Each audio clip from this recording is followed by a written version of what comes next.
નમસ્કાર દોસ્તો, world ઇનબોક્સના current અફેર્સના લેક્ચરમાં ફરી આપનું હાર્દિક સ્વાગત છે. આજના લેક્ચરમાં આપણે જોઈએ તાજેતરમાં જ દક્ષિણ એશિયાની પ્રથમ ક્રોસ બોર્ડર પેટ્રોલિયમ પાઇપલાઇનનું ઉદ્ઘાટન કરવામાં આવ્યું. ભારતના વડાપ્રધાન નરેન્દ્ર મોદી અને નેપાળના વડાપ્રધાન કેપી શર્મા ઓલી આ બંને વિડીયો કોન્ફરન્સથી બંને દેશોના રાષ્ટ્રાધ્યક્ષોએ પોતાના દેશોની રાજધાની અંદર બેઠા બેઠા આ પાઇપલાઇનનું ઉદ્ઘાટન કર્યું હતું. નરેન્દ્ર મોદી દિલ્હીમાં હતા જ્યારે કેપી શર્મા ઓલી કાઠમંડુમાં બેઠા હતા. તો આ પાઇપલાઇનના ઉદ્ઘાટનથી ભારત અને નેપાળના સંબંધો વધુ ઘનિષ્ઠ બન્યા છે તથા આ પેટ્રોલિયમ પાઇપલાઇનને કારણે નેપાળને શું ફાયદો થવાનો છે આ દરેક બાબતની ચર્ચા આપણે લેક્ચરમાં કરીશું. તો તાજેતરમાં જ બિહારનું મોતીહારી અહીં ઇમેજમાં તમે જોઈ શકો છો ત્યાંથી લઈ અને નેપાળના અમલેખગંજ વચ્ચે પેટ્રોલિયમ પાઇપલાઇનનું ઉદ્ઘાટન કરવામાં આવ્યું. યાદ રાખો, આ પેટ્રોલિયમ પાઇપલાઇન દક્ષિણ એશિયાની પ્રથમ પેટ્રોલિયમ પાઇપલાઇન છે જેની કુલ લંબાઈ 69 કિલોમીટર છે. આવનારી પરીક્ષાની અંદર સવાલ પૂછાઈ શકે કે તાજેતરમાં ભારતે કયા દેશમાં પેટ્રોલિયમ પહોંચાડવા માટે થઈને ક્રોસ બોર્ડર પેટ્રોલિયમ પાઇપલાઇનનું ઉદ્ઘાટન કર્યું હતું. તો કે ભાઈ નેપાળમાં પેટ્રોલિયમ પહોંચાડવા માટે.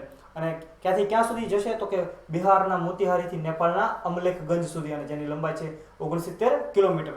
આ પાઇપલાઇનની વહન ક્ષમતા છે 2 મિલિયન મેટ્રિક ટન પર એનમ, એટલે કે વાર્ષિક 2 મિલિયન મેટ્રિક ટન પેટ્રોલિયમ મોતીહારીથી આપણે નેપાળ એટલે કે અમલેખગંજ મોકલી શકશું.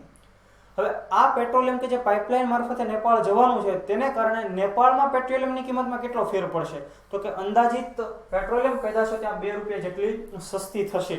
અને આ આખા પ્રોજેક્ટ પાછળ કુલ 324 કરોડ રૂપિયાનો ખર્ચ કરવામાં આવ્યો છે. આ પ્રોજેક્ટ પાર પાડનાર બે સંસ્થાઓ ઇન્ડિયન ઓઇલ કોર્પોરેશન અને નેપાળ ઓઇલ કોર્પોરેશન લિમિટેડ, એક ભારતની સંસ્થા અને એક નેપાળની સંસ્થા. તો હવે આ જે પેટ્રોલિયમ નેપાળને મળવાનું છે તે ક્યાંથી મળશે તો કે Indian oil corporation limited Barauni refinery કે જે બિહારના બેગુસરાય જિલ્લાની અંદર આવેલી છે ત્યાંથી તે ઓઇલ મોતીહારી સુધી પહોંચશે અને ત્યાંથી પાઇપલાઇન મારફતે અમલેખગંજ સુધી પહોંચવાનું છે. તો હવે આપણે જોઈએ આખા પ્રોજેક્ટની ટાઈમલાઈન. તો કે આ પ્રોજેક્ટનો પ્રથમ વખત પ્રસ્તાવ 1996માં રાખવામાં આવેલો. ખૂબ જૂનો પ્રોજેક્ટ આપણે કહી શકીએ. કદાચ કંઈક કોઈ પણ ટેકનિકલ કારણોસર અડચણે ચડ્યો છે એટલે જ અત્યારે 2019ની અંદર તે પૂર્ણ થયો છે.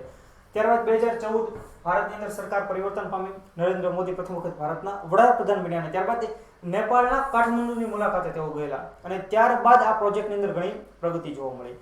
2015ની સાલમાં બંને દેશોની સરકારો વચ્ચે આના માટે MOU છે. MOU એટલે મેમોરેન્ડમ ઓફ અન્ડરસ્ટેન્ડિંગ, સમજૂતી કરાર. 2017માં ઇન્ડિયન ઓઇલ કોર્પોરેશને નેપાળને 1.3 મિલિયન ટન પેટ્રોલિયમ પ્રતિ વર્ષ પૂરું પાડવા અંગેના કરાર પર હસ્તાક્ષર કર્યા. ભાઈ ઇન્ડિયન ઓઇલ કોર્પોરેશને કીધું કે અમે તમને 1.3 મિલિયન ટન પેટ્રોલિયમ પ્રતિ વર્ષ આપશું. ત્યારબાદ જુલાઈ 2019ની અંદર પાઇપ દ્વારા પેટ્રોલિયમ ટ્રાન્સફર માટેનું સફળ પરીક્ષણ કરવામાં આવ્યું અને 10મી સપ્ટેમ્બર 2019 આ દિવસે વડાપ્રધાન નરેન્દ્ર મોદી અને નેપાળના વડાપ્રધાન કેપી શર્મા ઓલીએ બંને દેશોની રાજધાનીઓમાં બેસીને વિડીયો કોન્ફરન્સથી આ પાઇપલાઇનનું ઉદ્ઘાટન કર્યું હતું. હવે આમની આગળની કામગીરી તો 2020 સુધીમાં તો આ જે કરાર થયેલો છે 1.3 મિલિયન પેટ્રોલિયમ પૂરું પાડવાનો 2017ની અંદર, તો એ કરાર સમયે ઇન્ડિયન ઓઇલ કોર્પોરેશને કીધેલું છે કે 2020માં અત્યારે તમને જે પેટ્રોલિયમનો જથ્થો મળી રહ્યો છે તે 2 ગણો એટલે કે ડબલ કરી નાખવામાં આવશે. તો આના કારણે નેપાળને ઘણું સસ્તું પેટ્રોલિયમ મળતું થશે. તો દોસ્તો, આ હતી દક્ષિણ એશિયાની પ્રથમ ક્રોસ બોર્ડર પેટ્રોલિયમ પાઇપલાઇન વિશેની માહિતી. જો આપને વિડીયો પસંદ આવ્યો હોય તો તેને લાઇક કરો, વર્લ્ડ ઇનબોક્સની ચેનલને સબસ્ક્રાઇબ કરો તથા નવા વિડીયોની નોટિફિકેશન માટે બેલ આઇકન જરૂર પ્રેસ કરો. Thank you very much.